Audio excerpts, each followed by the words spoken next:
Les gens, les boxeurs qui ont un style qui est très agressif, ils ont toujours ces t-shirts un peu à la Tyson, là, les shorts de fou, un petit And when I say you must obey, just like the bulldog in Sakamara.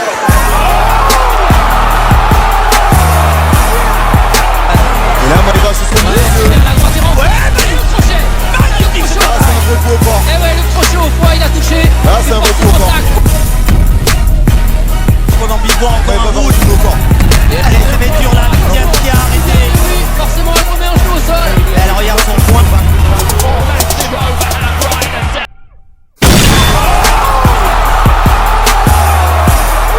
Ça va dans tous les sens, là, par les deux boxeuses. Et tout ça par les gros points. Elle a touché encore un nouveau point. Elle a du mal, Viviane. Elle a du mal à récupérer.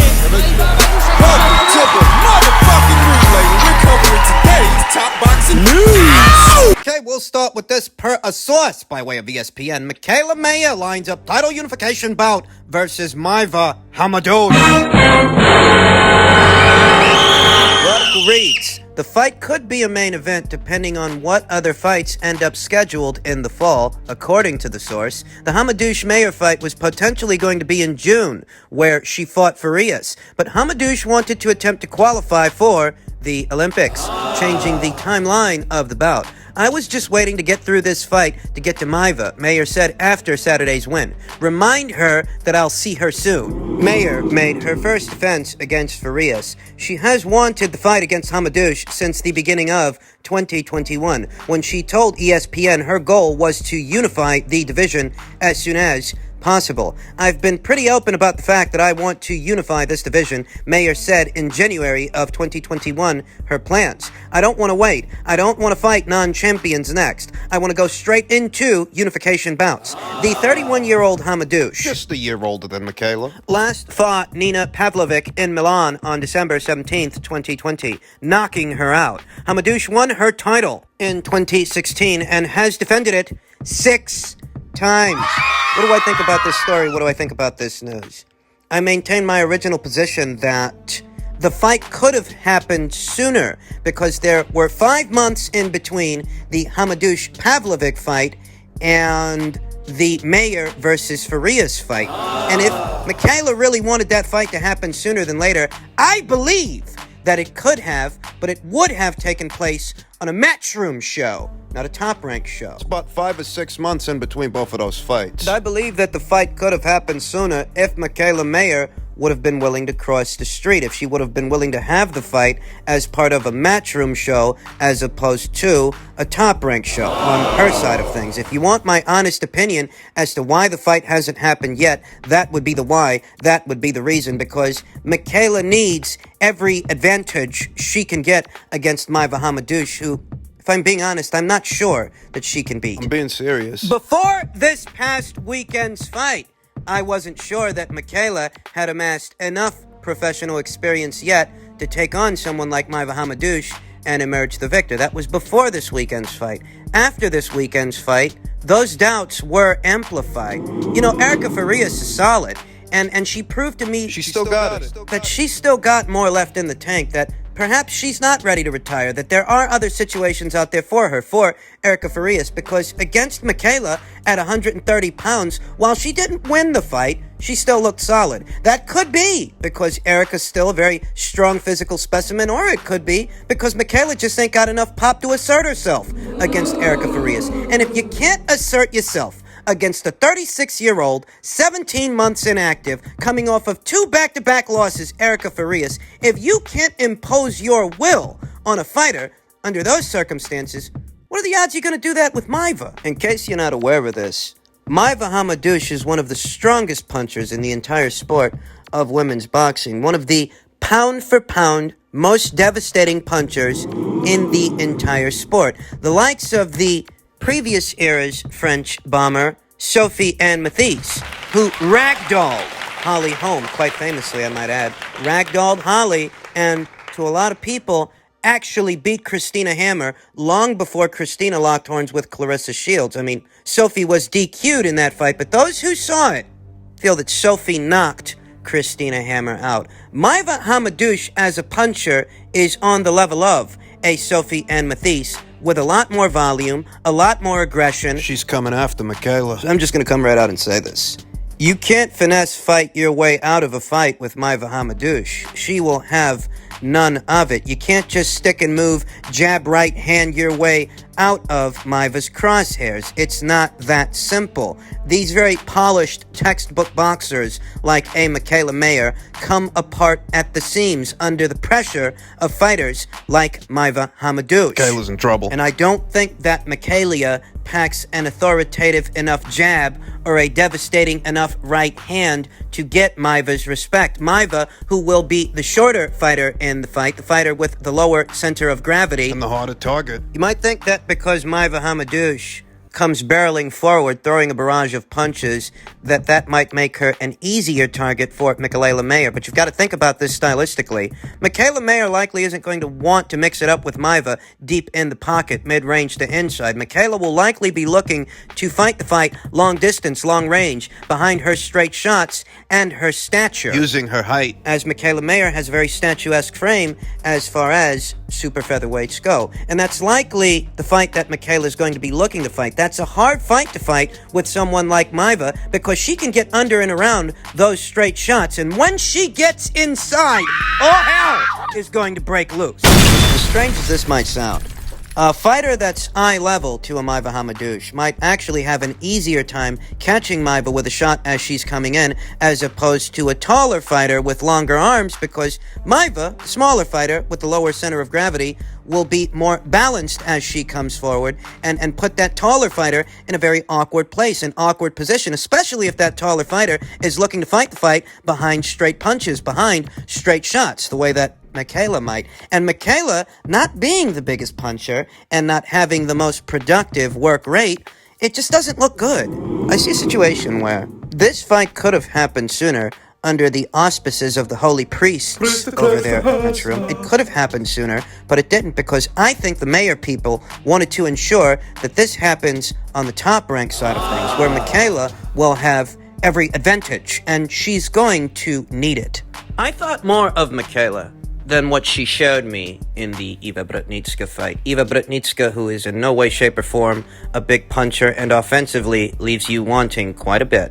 I thought more of Mikaela than what I got in that fight, and I thought a lot more of Mikaela than what I just got in the Erica Farias fight. I gave her the benefit of the doubt, and if I'm being honest, I don't see someone that beats Maiva Hamadouche. I mean, even a political decision is a bit of a stretch because Mikaela has to make it to the 10th round, and I don't know if she can. If she can, there's a good chance that things get controversial because Mikaela ain't got the work rate of Maiva Hamadouche, and she doesn't stand much of a chance knocking her out. Look, I'm just being honest. It doesn't look good. It doesn't look good at all. Now we come to my post-fight thoughts on the middleweight contest that took place this weekend, the WBC middleweight title fight between the reigning champion, Jermall Charlo, and challenger, Juan Montiel. I want to preface everything I'm about to say with this. What? Jermall Charlo isn't a bad fighter. He's actually not a bad fighter. He won the fight, and you expected that much. You expected that Jermall Charlo should be able to secure the W, that at a certain level, Jermall Charlo is a bankable fighter. What he's not, however, is what his supporters make him out to be, and that's really what needs to be addressed here, that the way you expect a Naoya Inoue to demolish a Das Marinas, the way you expect a Gennady Golovkin to demolish a Camille Zeremata, and you know, the way you expect a Jaime Munguia to do the same. Well, that is the level of expectation that is placed at the feet of a Jermall Charlo. And Jermall wasn't up to scratch. He did not meet, let alone exceed, that expectation. He won the fight, and you expected him to do that much, but not in sensational fashion. You got a guy, Juan Montiel, not world class. No. And going the distance with Jermall Charlo does not make him world class. No. In retrospect. It does not. No. Juan Montiel has no credible scalps on his professional record. His claim to fame is being stopped by Jaime Munguia many years ago in the welterweight division. As far as notariable names on his resume go, that's the most notariable one, and that's a guy that stopped him. Jermall Charlo, many years later, in the middleweight division, where Juan Montiel has accomplished absolutely nothing. Years later, this guy goes the distance with Jermall Charlo. Well, what's that say about Jermall Charlo?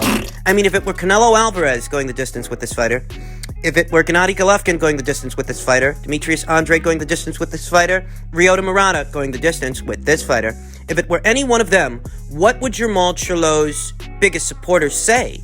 Would they extend the consideration and the courtesy to those fighters that they are expecting me and you to extend to Jermall Charlo? Would they? Would they? No. You guys know the answer. Look, I'm not in the business of apologizing for fighters. I actually think Jermall Charlo is a solid fighter, a good fighter at this weight, who, you know, he can be a part of some very interesting situations in this division, not limited or exclusive to Canelo Alvarez or Gennady Golovkin. I could go for Charlo versus Andrade. You guys have heard me bang the drum for that fight many times. I could go for Charlo versus Andrade. I could go for Charlo versus Rob Brandt. Charlo versus Ryota Murata. I could go for fights like that. I could go for a Charlo versus Eubank fight. I could go for those fights. There are interesting fights out there for this fighter because he is a good fighter. He is a decent fighter. But what he's not is what his fans make him out to be. I saw this Jermall Charlo land clean shots on Juan Montiel. Shots upstairs, ripping hooks to the body, downstairs. Hooks that Juan Montiel absorbed. And it's not because Juan Montiel is so solid. It's not because Juan Montiel is world class. It's because Jermall Charlo isn't what his fans make him out to be. He's not this guy that everybody's running from. He's not this proverbial boogeyman that Canelo Alvarez is so afraid of. If I'm being honest, I'm not sure that Jermall Charlo beats today's version of Gennady Golovkin. Because this weekend, I saw him going there with a guy, Juan Montiel, not a world-class fighter, I'm sorry to say. Juan Montiel was quite content surviving, fighting a mostly defensive fight in a high guard, wide stance, circling away from Jermall Charlo, back against the ropes, got in a lot of trouble in the 6th round, and Jermall couldn't close the show. You can't close the show on a Juan Montiel. How are you supposed to close the show with a Canelo Alvarez? How are you supposed to close the show with a Gennady Golovkin? Hell, how are you supposed to close the show with a Jaime Munguia, who's a very solid fighter, and if I'm being honest, his quality of competition these days is about the same as yours. We're supposed to believe that a guy like Jermall Charlo is head and shoulders above a Jaime Munguia, but I don't see it. I see a situation where Jaime is becoming a more bankable fighter, a more trustworthy fighter than Jermall Charlo is. I trusted Jaime Munguia to beat the brakes off of Toriano Johnson, and that's what he did. And I trusted Jaime Munguia to beat the brakes off of Camille Zerimata, and that's what he did. I trusted him to beat Spike O'Sullivan, and that's what he did. You can't trust Jermall Charlo to close the show against Juan Montiel, and it ain't because Juan Montiel is so fucking world class. It's because Charlo's good, but not great. Well, he's more textbook than a Jaime Munguia. More textbook as far as anecdotal eye tests go. He's more of a textbook boxer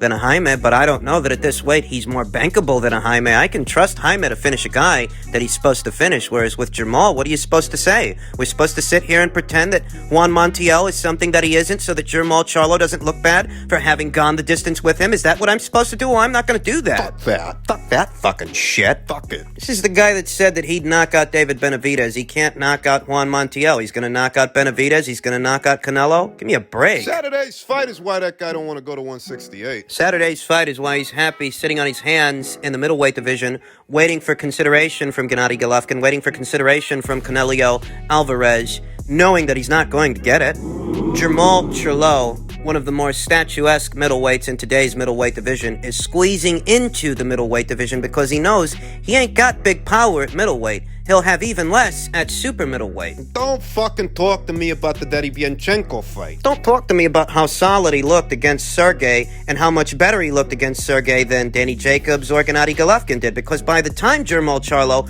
got his hands on Sergey, those two guys already beat him.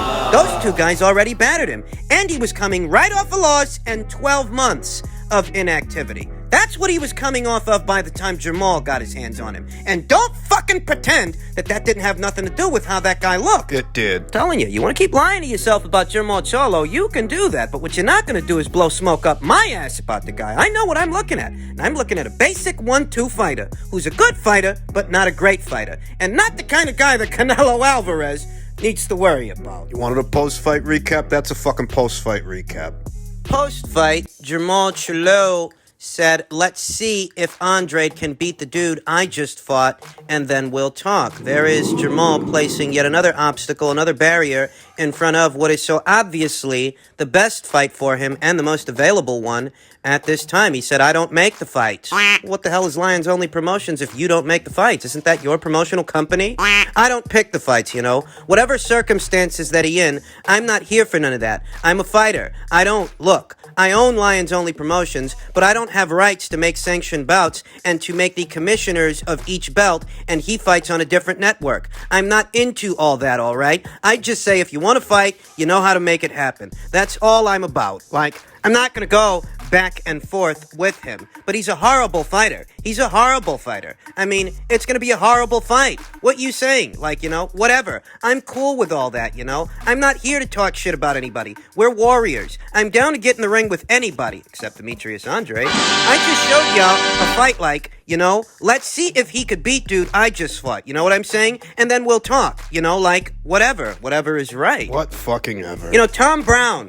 which is really just another way of saying Al Heyman, he justified making the Charlo versus Montiel fight on the premise that Demetrius Andrade's style is not aesthetically pleasing, you know, because he's a defensive fighter. Yet Juan Montiel went out there and fought a mostly defensive fight, circling the ring, back against the ropes. Defensive. Goes the distance with your guy. I have to say, comparatively, Demetrius Andrade versus Liam Williams was actually a more entertaining fight than Jermall Charlo versus Juan Montiel. They're running out of excuses not to make that fight. You say that Demetrius Andrade fights on another network, and you're not the one in charge of making fights, yet Demetrius Andrade is willing to come to you. He said that, and his promoter, Eddie Hearn, said as much, yet the guys on your side of things, Tom Brown, all those people, they say they don't want to pay for the fight. Oh, they rather pay for a Juan Montiel fight instead. Right. And we see why.